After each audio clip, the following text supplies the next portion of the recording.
Hi, welcome to Sabbath School Daily, where we have been studying from this lesson right here, God's mission, my mission.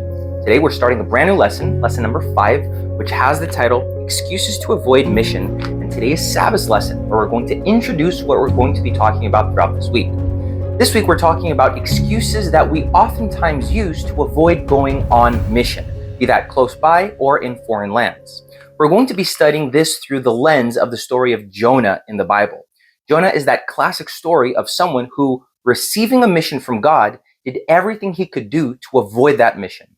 Not only did he not do what God wanted him to do, he went in the opposite direction. So many times in life, it's easy for us to avoid doing what we know we should do because of several different excuses and justifications that we give. The lesson is going to bring up the reasons of fear, the reasons of false views, inconvenience, uncomfortable confrontations, and finally, it's going to conclude with, "Here I am, send me," which I believe, I haven't studied it yet, but I believe that it is us coming to the conclusion that there are no viable excuses. We should come to the Lord, submit ourselves, and say, "Lord, here I am, send me."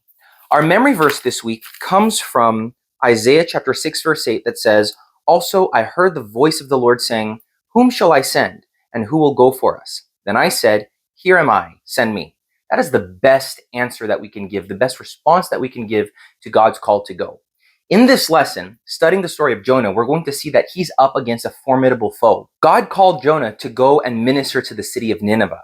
This is a city that, as the lesson describes, was 560 miles away from Jerusalem. In modern day Iraq, it was about a good month's journey from Jerusalem. So again, Jonah, not only does he not go, he goes in the opposite direction towards Tarshish, which is in southern Spain, modern southern Spain. And so here we see someone that heard the call, but actively went out of his way to go against what the call meant.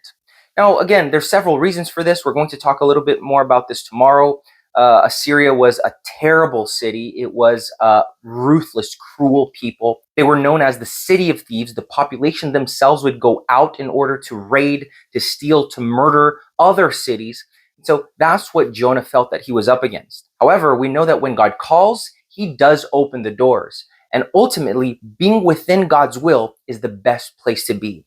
Be that in locations, places, and situations of physical danger. If we are within God's will, then we can never go wrong.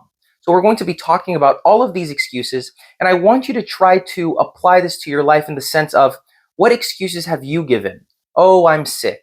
Oh, I don't know what to do. I don't know where to start. How could I ever do this? I'm not qualified. I don't have the resources. The list can go on and on. But we know that when God calls, he empowers. He opens the doors. The book of Revelation describes Jesus as having the keys that open every door. The doors that he opens, no one can close, and the doors that he closes, no one can open.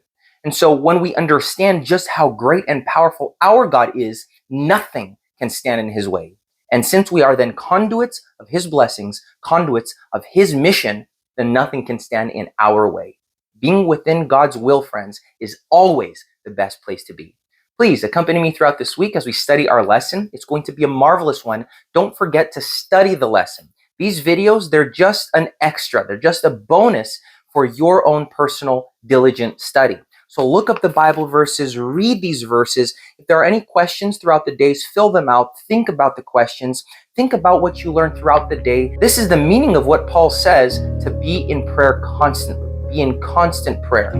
Pray without ceasing is what he says. To be thinking, meditating, praying, and discerning from what we learn about the Bible day by day. May the Lord bless you in that. Please remember to comment down below with any questions. I would love to interact with you. And remember to like, share, and subscribe to our videos. We release one every day. And I hope to see you again here tomorrow for another Sabbath School Daily.